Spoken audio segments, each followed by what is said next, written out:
Olá, quero dar as boas-vindas a todos para a nossa palestra sobre os 4 modelos de escritórios de advocacia e seus impactos nas decisões estratégicas, pelo evento AB2 Law Disruption Week.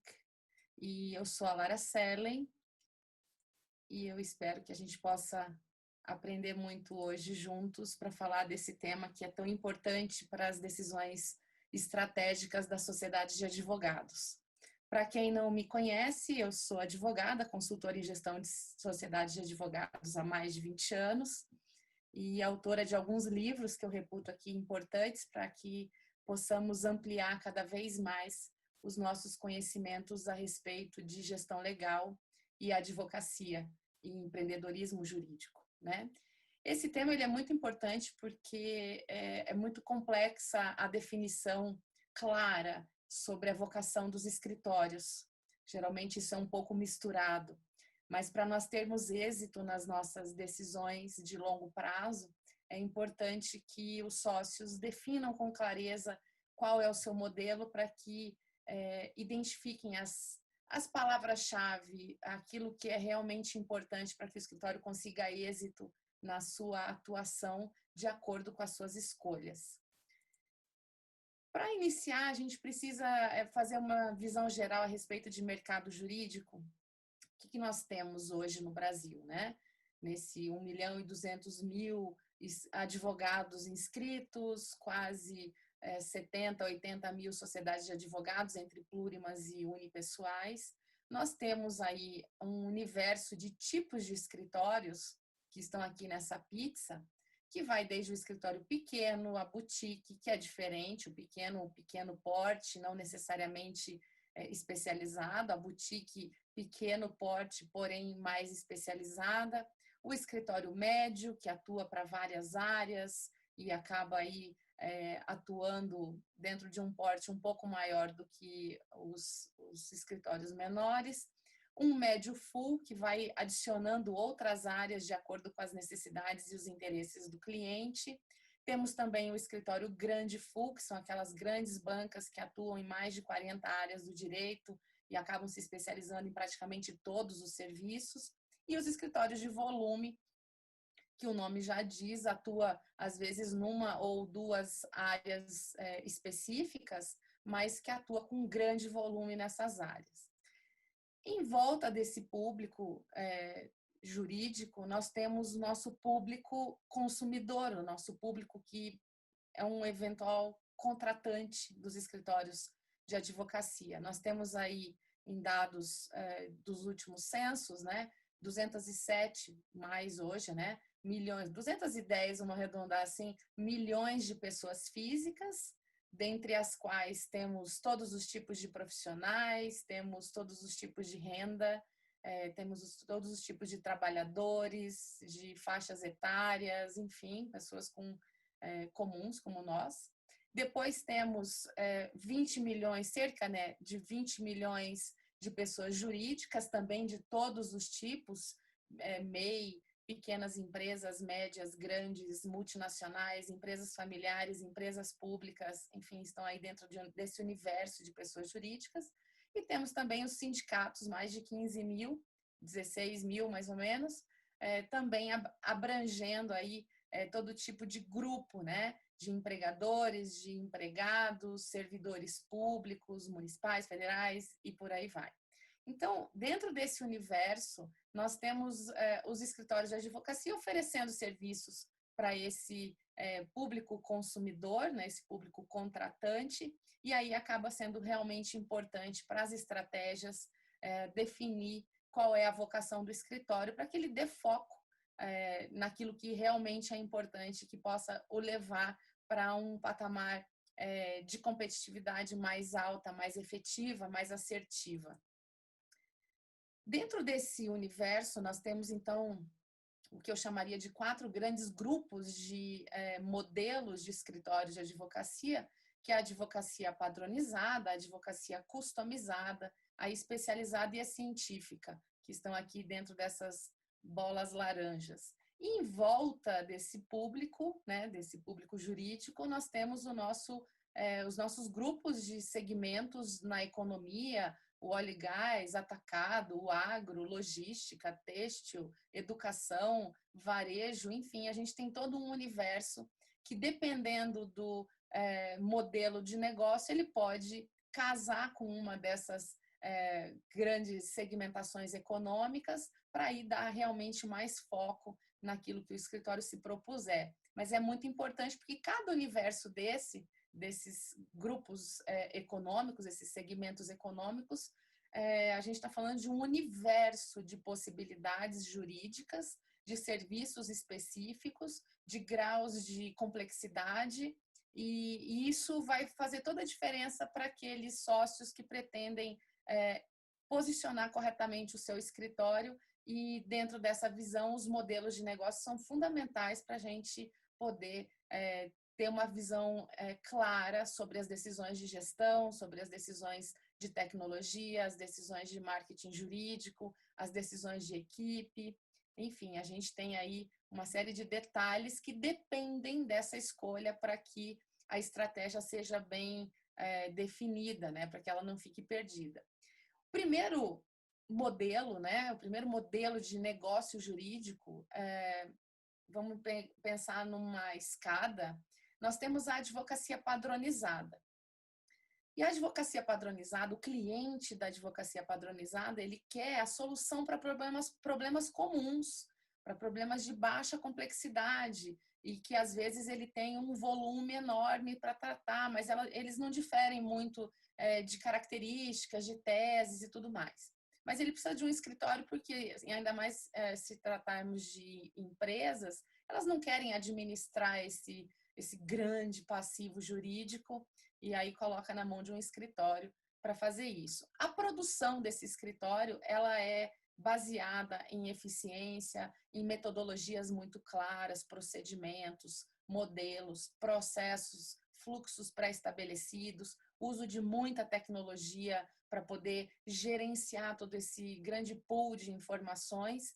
E a equipe que trabalha dentro de um escritório de advocacia padronizada, geralmente ele é grande, volumoso, né?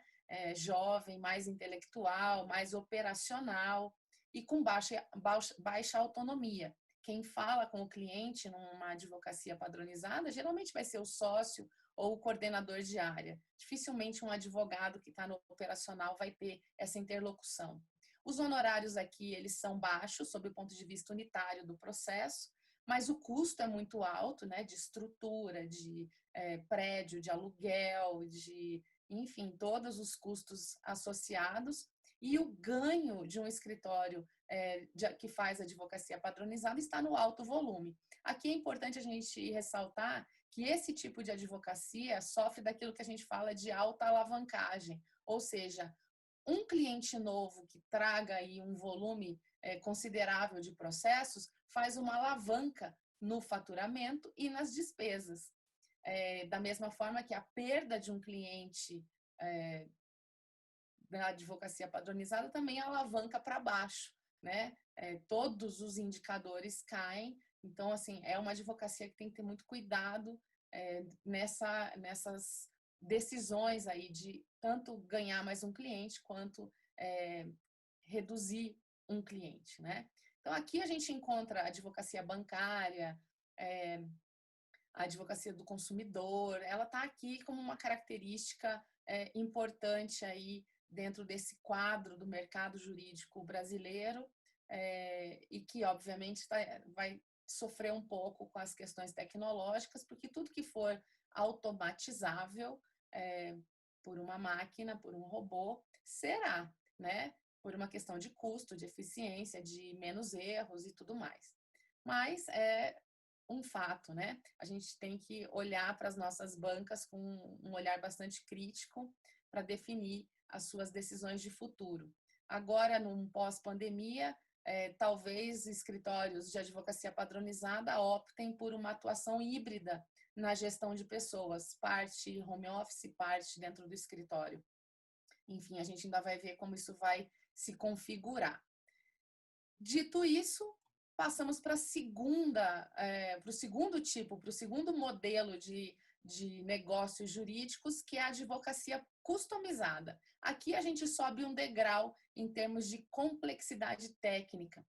E o cliente que busca um escritório de advocacia customizada, ele quer a ajuda do seu advogado na escolha de várias opções para resolver um problema que ele tem, que não é um problema tão estranho assim, ele não implica em tanto risco assim, mas são aqueles problemas do dia a dia, tanto para as empresas quanto para as pessoas físicas. A produção aqui ela é baseada em conselhos amigáveis, muitas vezes para reduzir a ansiedade do cliente, na seleção dessa melhor opção para solucionar o determinado problema. A gente enxerga aqui a advocacia empresarial de partido, as assessorias, a advocacia civil, a advocacia de família, essas advocacias que lidam com coisas do dia a dia. Claro que existem as altas complexidades dentro dessas áreas, mas no dia a dia a gente sabe do que está falando, né? Então, a advocacia customizada geralmente vai ser um escritório cuja equipe é jovem, mas é mais preparada que a anterior, é mais operacional, mais mão na massa, autonomia relativa e boa competência de relacionamento, porque o cliente ele está às vezes do lado de uma linha, né? Ele está do outro lado querendo ouvir o seu advogado dizer sim, você pode assinar esse contrato ou não, deixa que eu vou revisar, ou sim, pode fazer determinado tipo de coisa. Então, ele quer o advogado para dar esse suporte nas tomadas de decisão. E, claro, isso envolve tanto o consultivo quanto o contencioso. Os honorários aqui são médios, né? São contratos fixos, muitas vezes, algum ganho no êxito, mas, de maneira geral, são honorários fixos, são honorários médios. E os ganhos aqui estão na fidelidade do cliente. O que queremos numa advocacia customizada é que o cliente fique muito tempo dentro do escritório, que use muito tempo dos serviços que o escritório presta. Aqui a gente tem, como eu disse, essa advocacia empresarial de partido, de assessorias, de escritórios de família, de civil, de trabalhista, para realmente auxiliar o cliente nesses casos em que ele tem algum conhecimento, já passou por isso algumas vezes, e o caso em si não é de grande risco, é de dia a dia mesmo, de lidar com as questões de manejo da rotina, né? O terceiro tipo é a advocacia especializada. Aqui subimos mais um degrau em complexidade e o cliente que busca um escritório especializado, ele quer a cura de um problema mais complexo, do qual ele, cliente, tem pouca ou nenhuma experiência. E aquilo pode gerar, sim, um alto risco para ele. E aí ele quer saber quem é o advogado ou o escritório que domina essa matéria, a matéria que tem a ver com o problema dele. A produção aqui é de diagnóstico e julgamento preciso e imediato, claro, um escritório especializado, equipes especializadas fazem só isso. Então, elas vão ampliando a sua capacidade de diagnóstico, vão ampliando a sua capacidade de decisão de qual o melhor caminho seguir naquele caso. E por isso que o seu valor agregado sobe. A equipe de um escritório especializado é formada por advogados experientes, ela é sinérgica, muitas vezes um trabalho de equipe forte ali dentro, com profundos conhecimentos daquela matéria específica que o escritório escolheu e uma forte habilidade de relacionamento para realmente transmitir para o cliente toda essa potência intelectual que o escritório tem na cabeça dos seus advogados, né? Os honorários aqui são altos, o custo é baixo, geralmente são escritórios menores, e os ganhos estão na conquista de reputação. E advogado, para conquistar a reputação, desde que o mundo é mundo, e isso não vai mudar com a evolução das ferramentas, vem através de produção intelectual falada ou escrita, porque é isso que vai dar ao cliente a segurança necessária na escolha dele. Na escolha, ou alguém falou do escritório para ele, que reforçou as pesquisas que ele fez, e ele tem que ter essa comprovação, porque aqui a gente está falando de problemas complexos, problemas que envolvem alto risco, que envolvem ou perda patrimonial, ou perda de liberdade, enfim, a gente está falando de coisas realmente importantes na vida desse cliente, que pode ser uma pessoa física ou uma pessoa jurídica.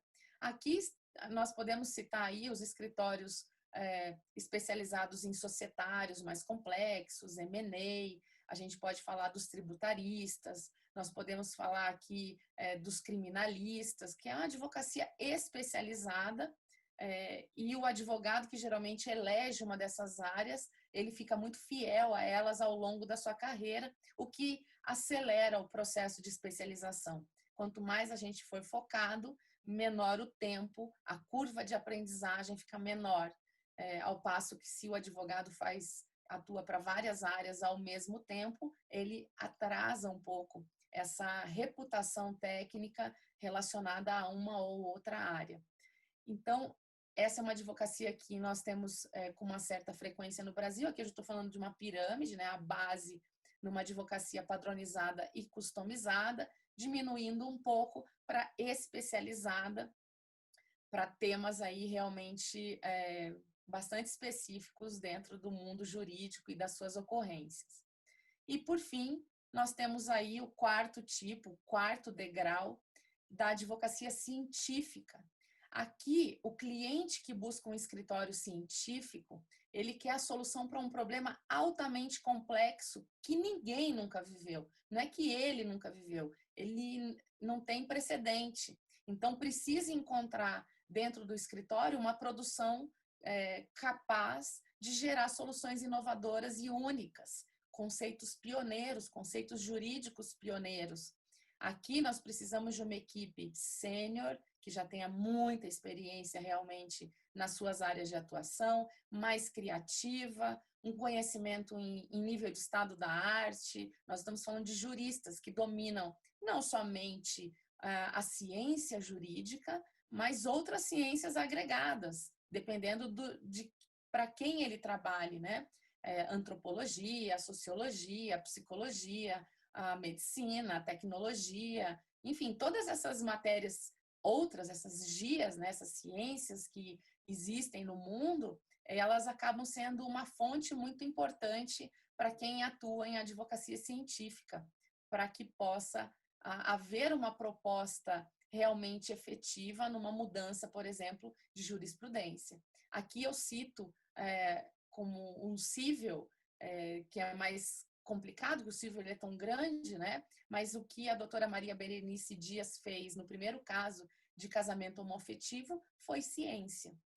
Até então, a legislação falava totalmente o contrário, a jurisprudência falava totalmente o contrário, a Constituição Federal totalmente ao contrário, e ela chega com uma tese onde ela se apoia em outras provas, outras comprovações de que havia um grupo que precisava de uma tomada de decisões jurídica de forma diferente. E ali ela faz ciência.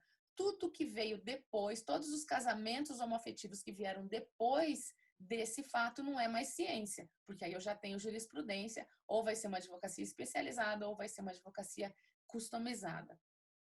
Aqui a gente vai ter também a questão dos honorários, que são altíssimos, né? Aqui realmente os ganhos existem por aquele profissional ser o único a resolver o problema.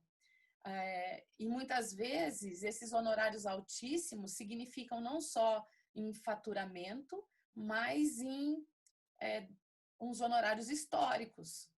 No caso da doutora Maria Berenice Dias, daqui 100 anos, quando um advogado um acadêmico de direito estiver estudando direito civil, direito de família, das famílias, ele vai se deparar com o nome dela. Então, ela cravou o nome dela na história, como tantos outros juristas que passaram pela nossa história da advocacia ao longo aí de toda a história do Brasil, que ficaram para sempre como marcos diante da sua altíssima capacidade de criação e de teses e de conceitos de doutrina. Tá? Então, esses 4 grandes tipos de advocacia é o que fazem com que a clareza sobre eles dentro do nosso escritório quando eu sei que o meu escritório é um escritório de advocacia customizada, por exemplo, eu passo a fazer com que toda a estratégia seja para reforçar isso. E vou ficando cada vez melhor, uma vez que não existe advocacia melhor ou pior. E são os modelos, e temos advogados bem-sucedidos nos 4 modelos, né? Então, quanto mais a gente definir isso, mais o meu escritório, a minha equipe, estará concentrada na realização desse tipo de trabalho, desse tipo de atuação, que, como dá para ver, de tudo que eu falei até aqui, um é muito diferente do outro. E eu tenho eu tenho requisitos dentro do escritório que são muito diferentes um do outro. No quesito tecnologia, por exemplo, ele vai ser muito mais exigido numa advocacia customizada do que numa advocacia científica. Então, a gente precisa entender isso para não achar que todos os escritórios são iguais, que precisam do mesmo tipo de solução de gestão, de tecnologia, de gestão de pessoas, de marketing jurídico, de finanças. Muda bastante o cenário quando a gente olha os escritórios sob o ponto de vista dos tipos e modelos. Então, dito isso, só para fechar aqui concluir a nossa fala aqui nesse evento, nós temos palavra-chave para cada um dos modelos. Então, na padronizada, as palavras-chave são liderança de custo e gestão. Isso é o principal de um escritório de advocacia padronizada. Na customizada, eu preciso acordar e dormir pensando em relacionamento e conquista de confiança do meu cliente. Na especializada, o foco é qualidade técnica e reputação intelectual, né? É isso que os meus advogados vão ter que estar mergulhados ao longo da sua história dentro do nosso escritório. E a científica, a gente está falando de estado da arte e singularidade. Então, se a estratégia do escritório considerar essas palavras-chave nos seus projetos, claro que ele já está dando passos bem mais fortes e firmes no caminho do sucesso daquele modelo e não atirando para todos os lados e perdendo essa energia motriz do foco, certo? Quero deixar aqui uma dica de livro, 2 dicas de livro, na verdade. O primeiro é A Nova Reinvenção da Advocacia, que traz aí 500 páginas de conteúdo de gestão legal, de gestão de escritórios, né? Todos os conceitos que se relacionam com a gestão de escritórios. Então, acho um livro importante para ser lido. E o Estratégia na Advocacia, que eu escrevi em 2003, já está na 4ª edição. E aqui a gente faz uma digressão a respeito das ferramentas de planejamento estratégico. E na última edição a gente tem ainda os temas de governança, para olhar para a importância da sociedade de advogados na condução do planejamento estratégico. Então ficam aqui essas 2 dicas. Eu agradeço mais uma vez o convite, desejo a todos muito sucesso. Convido para me seguir nas redes sociais, está aqui o meu LinkedIn, o Instagram e o Facebook. E espero que a gente se veja numa próxima oportunidade. Muito obrigada.